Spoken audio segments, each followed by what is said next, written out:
Maybe before we jump into the topic through the wormhole cross-chain bridging, I'm better at talking cross-chain than updating the description. I think it said something about crypto markets. We're going to be talking about cross-chain in this session. So let me give you a bit of a background on me. I'm Hendrik. I got into the crypto space in about 2017, and starting in the Ethereum ecosystem, being super excited about smart contracts, the first developments, it all being a very homogeneous ecosystem in the EVM, one chain where all the action was going on. But quickly I got drawn into Cosmos ecosystem that was springing up at that time, and I think since then I've been living and breathing cross-chain. Starting from the early days of IBC and then going into all of the exciting new developments, and super excited to see people talking about subnets here and thinking about how to really scale applications. So after that, I founded Certus One. Certus One's been a proof of stake validation company. We've been deeply focused on security and the deep technical details of the blockchain. So we like to really read the code bases, understand what's going on, and through that we kicked off a project called Wormhole. Then early last year we've been acquired by Jump, but that's really been supercharging the effort. So kicking it off with what Wormhole is. Some of you might have used it already. Xanchor just launched recently, so some of you might have been dealing with Wormhole UST and a bunch of wrapped assets, but at its core, Wormhole's a cross-chain communication protocol. It enables multiple chains to send messages to each other, communicate with each other, and essentially, at the core, the vision of Wormhole is to allow you guys to build decentralized applications that are not just accessible in one ecosystem, but allowing to making it as easy as possible for you to address all the audiences there are. Because no one wants to build their application 10 times for the EVM, for their own subnet, then all the other runtimes, build it for Solana, build it for all the other ecosystems there are. You really want to build once, but address everyone, because that's really what it is. You're fighting for liquidity, and you're fighting for users' attention with everything that's going on in the world. So I think the core thing for us when we think cross-chain, in the beginning it has been Wormhole v1, just wrapped assets. You guys might have heard it, no one really likes wrapped assets, and I will dive into that as well. But at its core, it is really the messaging part. But that is the how we do it. I think, and I think multi-chain, it's become a huge trend. Everyone's talking about it. But even if we think about it for a long time, it was how is it actually going to look? What does multi-chain mean for my application? Does it mean my coin is everywhere? Does it mean people can interact from everywhere? Does it mean I share liquidity across multiple versions of my protocol? I think sometimes it's really unclear. So I think we've distilled it down to what we call the holy trinity of cross-chain. And it really comes down to multiple aspects of it. One being the assets, that is the core coin. Coins shouldn't have fragmented liquidity across multiple ecosystems. Coins should be fungible across chain. At the same time, so the moment we start double wrapping assets or moving assets, or just having assets in one place, we lose out on a lot of audiences and liquidity, which no one really wants. At the same time, building a decentralized application is hard. You end up coming up with, for example, a very exciting new lending protocol. You've implemented all your math. You've gotten 5 audits, and you've built it for the EVM. Okay, that is great. Now, going beyond one chain, addressing other audiences, what does it mean? It means just deploying it again, starting from scratch, starting in a new ecosystem, having to attract liquidity again and play the same game. It's extremely tough. Or does it mean when I want to go to a totally different ecosystem, does it mean I have to rewrite my smart contracts because they use a different language? I want to go to Terra and develop COSM-WASM. I end up writing the same thing again. I end up having to go through all the audits again. That's just not, you can't scale fast enough. That you won't be able to keep up with the space. So that is what we try to address with xDApps that I'll dive into. And then on the other side, it's data. Data is isolated to different chains. Ethereum has an idea of what the price of any given coin is through Uni, Sushi, Swap, and all of these protocols. On the AVAX chain, you have Trader Joe and a bunch of other protocols that have their opinion of a price. Now, if we try to build a cross-chain oracle, how do we get access to all of this data? How do we bring them into a place where you can form an aggregate of these and really find the cross-chain truth, that is what xData is about. And I think with these three fundamental pillars, we can solve most of the cross-chain issues and challenges of scaling. And for us, really, the mission is making it as easy as possible, having a nice SDK that allows you to get these for almost free. So let me start with like the first aspect of this, which is the xAssets. So when I say wrapped assets, I think a lot of people are like, oh, damn it. Like, this is the thing of like, I've had huge slippage on that one chain. I've had a triple, quadruple wrapped ETH in some ecosystem. I've had wrapped Polygon ETH on Avax seed chain. I don't want that to happen. And that is really true. The other truth is, without wrapped assets, like, you won't have ETH on Avax seed chain. Without wrapped assets, like, if you do cross-chain swaps, what are you going to swap into? You will have the native coin and the native ecosystems coins. But there is more to do. If you have a lending protocol, you want people to be able to use collateral from other ecosystems. That's just how the space works. So there's no way of getting around wrapped assets. So what we really thought about for a really, really, really long time is, how do we make the experience as convenient as possible? And it really starts like it can start in two ways. One is native ecosystem adoption. If you guys have used Wormhole on Solana or Terra, you will recognize it's pretty much the canonical bridge. Like, Wormhole ETH is ETH in the Solana ecosystem. Wormhole ETH is ETH in the Terra ecosystem. That is one way of establishing this canonical baseline of no triple, quadruple, anything. But that is hard. There's so many bridges out there. There's the Avax bridge already. There's a Polygon native bridge. There's a bunch of bridges everywhere. So that is really a tough angle you need to deal with. And the only way you can solve it is by doing cross-chain swaps. So that is something, like, we've built an implementation called Native Swap. There's a bunch of protocols building on top, but there's like a higher order problem that you can implement on top of this. At the fundamental layer, you want to be able to transact these coins between chains without slippage and without fees and without any limitations. Like, if I want to like transfer UST across chain, for example, I want to do a huge swap. I want to do 20 million. Like, if the stable cross-chain pool only has 10 million of liquidity on one chain, like, I'll be running into an issue because either I slip a lot or it's just not possible. So that is where xAssets come into play. xAssets, it means like an issuer essentially chooses to make their asset an xAsset, meaning going through Wormhole portal and making that the canonical representation of the ecosystem. We've seen extremely, extremely excited and wide adoption with assets like UST, where this is, for example, the case. Like, there's few places in the cross-chain world where UST is not Wormhole wrapped assets. And that gives us a very magical property that we call path independence. That means when you transfer UST to one chain and you transfer it to any other chain in the ecosystem, or back to Terra, like, the path doesn't matter. You can go from Terra to Avalanche to ETH. You can go from Terra to ETH. You'll end up with the same coin. They're all the same. It's truly a cross-chain coin. And the thing is, with the Wormhole like messaging capability in the background, what you can do is like implement custom functionality into this. If your coin looks differently, like it's rebasing, is doing some stuff that is like magic in a sense, then you can use the generalized messaging to implement that functionality and bake it into. Like, these assets are fully upgradable and interchangeable. Like, you as an issuer can control how the asset will look, and you gain these properties out of the box. And it's really out of the box. Like, you go to the portal website, you put your asset in, you can trustlessly deploy across the ecosystem, and you'll end up with these properties. And it's amazing because it gives you essentially like, we call it the X token highway of the token has infinite liquidity and bandwidth between chains. No slippage, no fees, no pools required. And that is truly where we want to go, because when you transfer one coin from one chain to another, why should there be slippage? That is what xAssets aim to solve. And making your asset an xAsset is as easy as checking out the documentation and clicking Create Wrapped Asset. And there's an SDK available, there's a UI available, or you can build your own UI into your dApp to make this happen.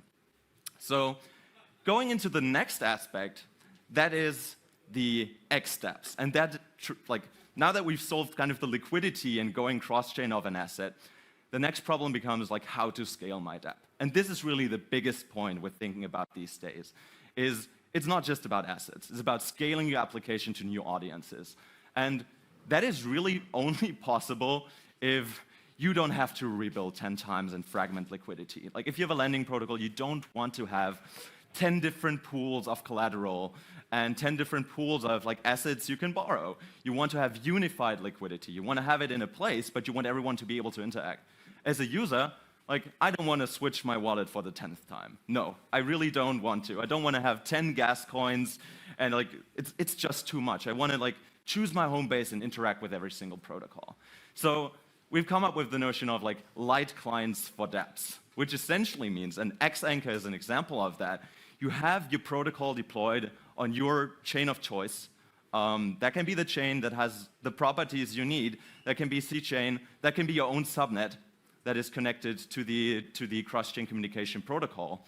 And what you do instead of like rebuilding and redeploying your protocol, we've developed an SDK and are building like even more layers of abstraction to help auto-generate code and make it happen to have this light client. So what's a dApp light client?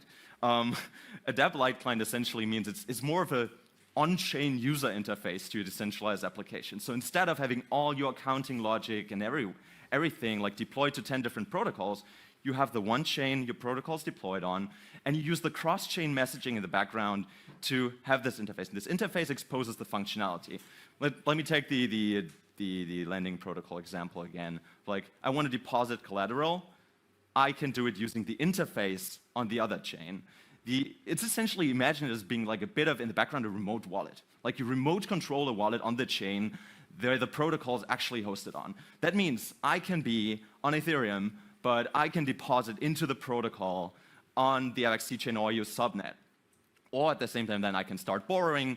The nice thing of like having both the xAssets and the xDApps in one ecosystem, you can have both assets and information flow, which is a nice combination because then you can do calls that involve assets, you can do the deposit, you can do the withdrawal flow, and it becomes nice and convenient. And this light interface, like it's pretty much stateless. There's not a lot you need to maintain there. There's not a lot of attack surface on this side, so you can deploy it to as many networks as possible. And really our mission is providing you with the SDK to make that happen not just on EVM chains, in any kind of ecosystem, because you don't want to learn how to write a program that runs in Cosmos, you don't want to learn how to write a program that runs in any other virtual machine. That's really not what your team should be focusing on, is growing the protocol. And that's why we are building the primitives that enable this to happen and enable this to scale. There's like the SDK out there right now, and I'd really encourage you to like join the Discord, talk to the devs, as we're figuring out how we can make this even more convenient. Right now it's integrating the SDK. We're aiming for getting to a point where it's like just you define your interface, you take from the EVM, you take your ABI, put it in, and it spits out a remote interface, and you just specify where assets need to flow with the information, and it handles it basically automatically. And that is really where we get into very capital efficient space, because you certainly don't need to think about like upgrading 10 contracts, having governance go everywhere, even though it's a viable option for some protocols, for sure. This is really how we think convenience looks like, because users won't need to swap wallets, users can just do it from wherever they are, and you can go cross-chain with one click. So that all builds pretty much upon what is xData. xData? No? Thank you. Where xData allows information to flow between chains, fundamentally, of okay, I want to get the Uniswap TWAP because I'm building an Oracle on C-chain that is using cross-chain decentralized exchange price information. Or I'm building on ETH and I want to get the information from AVAX. How am I going to do it? I don't want to send an expensive transaction on ETH to push information to the other side. I don't want to send a message because it's going to cost me $50. Doesn't make sense. I want to query. I want to pull information. So what WOML enables through xData is pulling information from the other chain and requesting any kind of state. That can be a contract just call on a view function. That can be listening to logs that are emitted and reacting to events on the other chain. And with the example being Uniswap TWAP or Trader TWAP, what it suddenly becomes is when I'm pulling information all the time, that is inefficient as well because I don't know when the price is actually changing. I don't want to overpay messaging fees for like updates when nothing changes. At the same time, I might miss updates if I'm just polling every 5 minutes. So subscriptions it is. The SDK also allows you to then subscribe to information on other chains and get a constant stream of messages and updates. So with this at hand, you could like easily build an oracle where information just actively flows in through subscriptions and enables you to build these aggregates. So we can kind of build up these 3 pillars of we can now query information from other chains, bring it together. Like in the NFT case, like actually get a proof that someone owns an NFT and have that be transferred to another chain without them having to bridge the NFT or anything, or them just doing a snapshot of their wallet, like these are the 10 NFTs I own out of your collection, but I'd really want to use the app on another ecosystem. We have that solved. We have double, triple, quadruple wrapping solved when we really make the assets native xAssets. We really build them to be cross-chain from day one because everything else just leads to slippage, and while with 15, 20% like yields on some assets in the world, like while that is the truth today, in the world of tomorrow, and I guess that's what I'm very sure that's what we're all building for, that is not going to be the case or sustainable in every ecosystem anymore. So we need to think ahead. We need to build for the future, and we want to build for UX. That all comes down to the core of UX. We want to make it as efficient as possible. Users shouldn't think about which chain they're on. They really, like, you build where you see your application being able to thrive most, or like have the technical basis to do so, whether that is the subnet, whether that is C-chain, or whether there's anywhere else. So the question always is obviously also like, wonderful. No, that is too much. Or like, how does Wormhole work? And when I go to Twitter, sometimes I hear like, Wormhole is centralized. Wormhole is like run by Jump. I personally, I'm director of the Wormhole Foundation. I work at Jump as well. We got a large part of the engineering team, like more than 20 people at Jump working on Wormhole full-time, but it's a decentralized protocol already, and it's governed by a POA set of 19. And it really comes down to like organic growth and pragmatism when it comes to that, because when we started building the protocol and developing and contributing to it, the core was like, how do we both get to market fast and safe? And as much as POA always has this note of, okay, centralization, these 19 are the same people that will end up running a majority of the validators on any given network, or at least a super majority of the stake weight, which is the sad truth. And we want to go away from that, but it's the truth today. And it is highly trusted entities that have proof of reputation. You don't need slashing if a Figment like intentionally like colludes with 10 other firms that have billion-dollar valuations.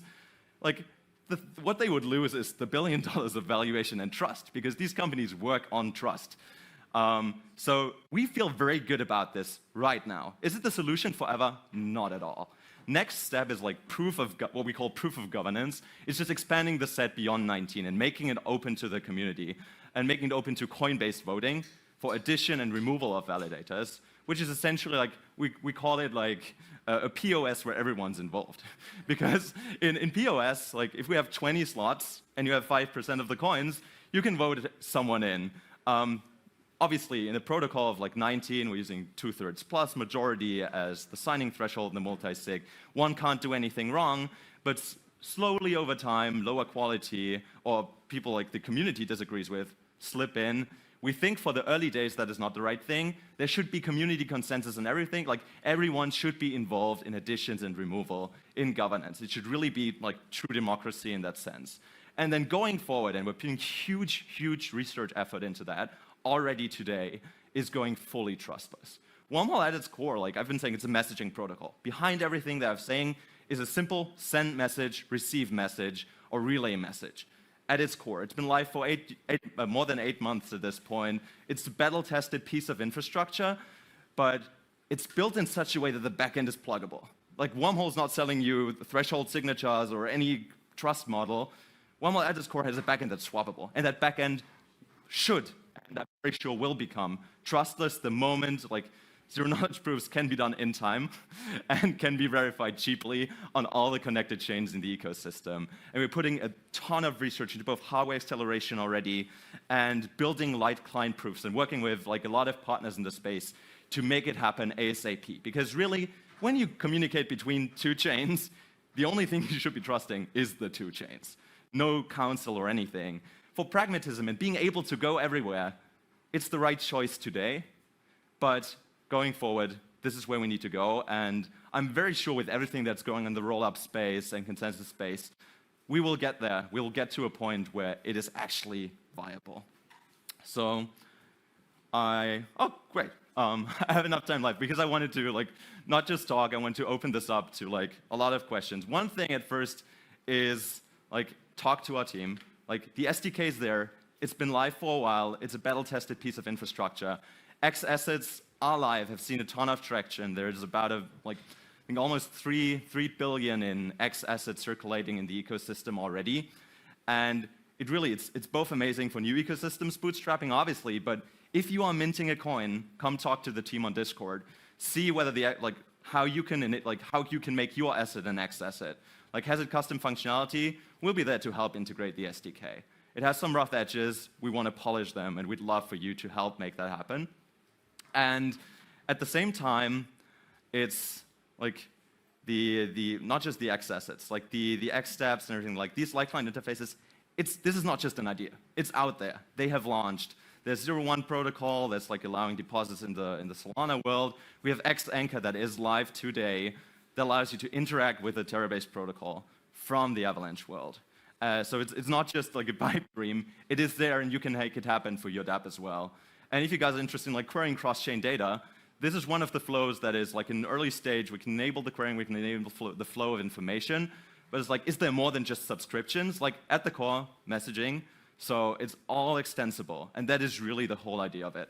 Like being able to add more functionality to the protocol based on these like core primitives. Like simplicity is at core. It's a core piece of infrastructure. It's a critical piece of infrastructure, so simplicity is key, keeping lines of code short and building in layers. So I'll leave it with that note, and I'd love to open it up to questions. Yeah. There's a mic. Thank you. Same question I asked the guy of layer 0. Do you think this layer 0 communication bridge going to be a winner-take-all kind of business? Because I think so. And how you think you're going to win? Yeah. It's a nice question. Obviously, we think about that a lot.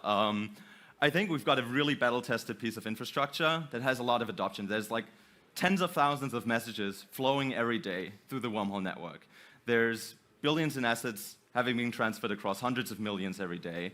So I think it's just like, that is a big plus being there and having this flexible infrastructure. We think we don't build for just tomorrow. We're not hype people. Like there's no token out there right now. All of that growth is organic because people wanted to adopt it. And we build for the 10-year future. That is like very much at the core of being like having thought like from day one about like multi-chain. So I think it's gonna be like parts of it is gonna be a winner takes most. It's about like being able to go everywhere. Almost connected to 8 chains is gonna be 18 by the end of the year. Being able to go everywhere. The cool thing is Wormhole allows you to go to non-EVM chains already. We've done a lot of heavy lifting to make all of these other VMs work and integrations that work. But it's about like thinking about like being future-proof. And this is something I want to extend out there is like having this pluggable base. I think when I think about like building a really long-term protocol is at the core. And then obviously you have a lot of like shared mindset and like network effects in especially xAssets and xDApps, wallet integrations, etc. This is why I'm not talking about like send a message, receive a message today. That's why I'm talking about like what you can actually do to like scale your dApp. That is what we're thinking, and that is what we're building for at the core. And I think it's going to be these things that create network effects between all the people adopting it and having adopted it already. Like xAssets, like UST, flows freely. That allows you to do hyper-efficient cross-chain swaps without any slippage on the UST, like walking between chains. So you go like, want to go from ETH to AVAX, you go ETH UST, UST cross-chain without slippage, and then into the AVAX coin. That is hyper efficient. You can do that with billions. It's not going to slip in the middle. Like, I think that's a very scalable model. So I think we've got some really nice moats there, and it's about building community, essentially. I think my thought. Yep. I think your technology, nobody doubts it, that you're Yep. at the top. The issue that some part of the community is so you are centralized, as you said. Even if the 19 validators are Yep. saying that they're Mhm. in percentage of the other Yep. people that claim 1,000 validators is the same. But I think the image, how you gonna show to the community, how you improve the faster in your roadmap to Yep. trustless, that's gonna be key. It's really good. I agree with you. And I think we haven't done the best job at communicating the road to going fully trustless. It's been at the core of all the efforts for all the time.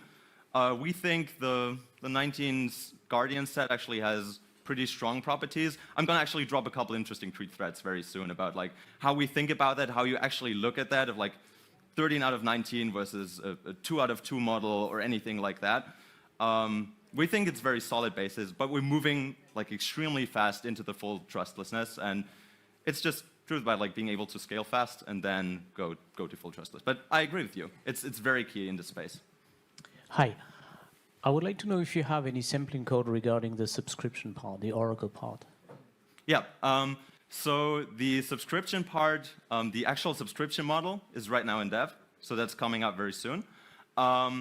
The actual flow of data for oracles, that's already live. For example, like Pith Oracle is using Wormhole to go cross-chain. So what happens when they do an update, like they push it across chains and distribute information already. So the same thing can be applied to for example, a Uniswap or a SushiSwap at Trader Joe. The actual subscription model, hit our devs up on the Discord. Like, this is an active effort. We're in the process of like rolling out the design and showing it to you folks so you can give us feedback. And it will be there very soon. Okay, thanks. You're welcome. Do you think it's up to the front-end UX to make it apparent that a user is using a cross-chain asset?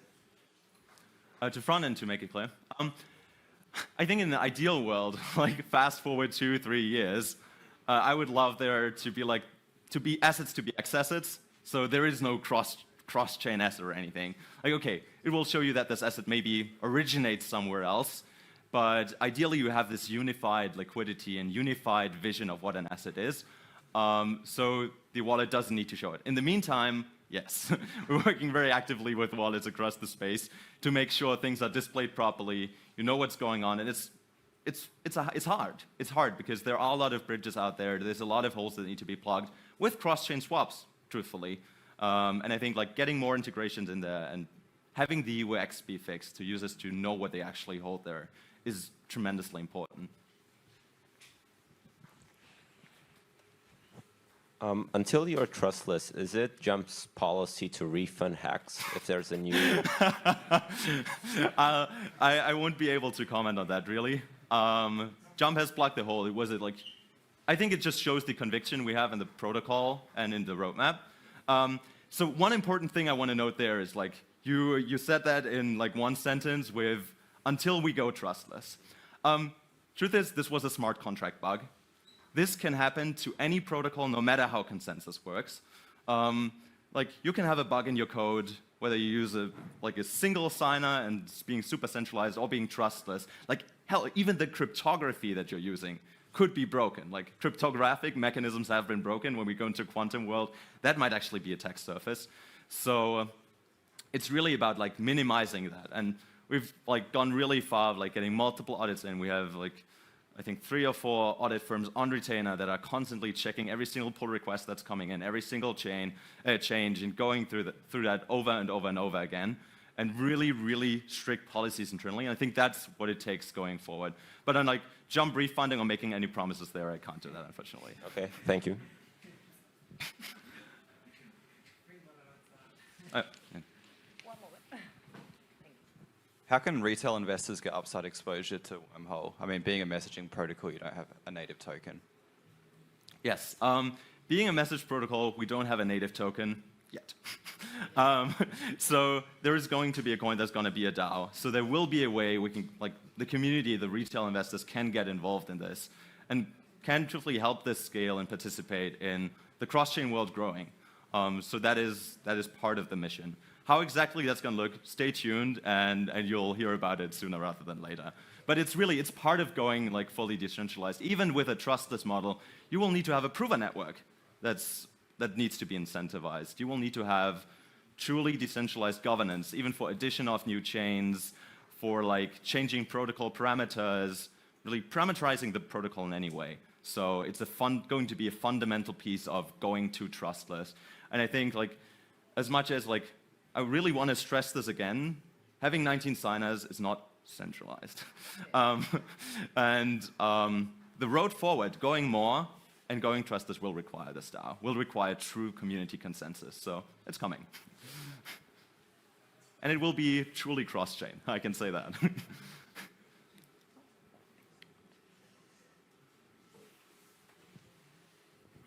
Yeah, I think what you said about the light client dApps is pretty interesting. Is there like a spec for that? Like what each of those would look like that would be set by the Wormhole team, or like is that independently developed, or Yeah. what does that look like? You can really build anything on top of Wormhole's base messaging layer. So like even like maybe someone in this room comes up with like a generator for these interfaces by themselves faster than we can ship them to every chain. You build a protocol, launch a coin on top of this. This might as well happen.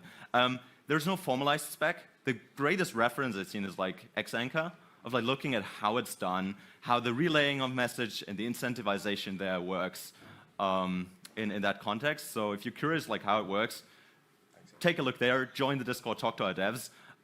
We're writing up a more formal spec of like of the vision of how it's going to look. The exact details, they will depend on like a protocol by protocol basis. Like whether an NFT flows with a call or it's a normal like fungible token, it might look very differently. So we're very welcome to also like inviting everyone to designing the spec.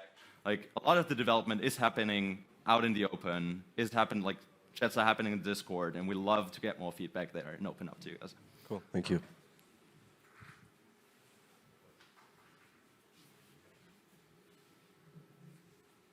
Cool. Thank you.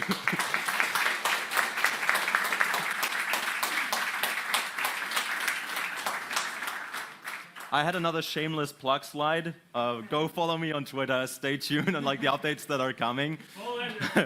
Follow me. Thanks. Thanks.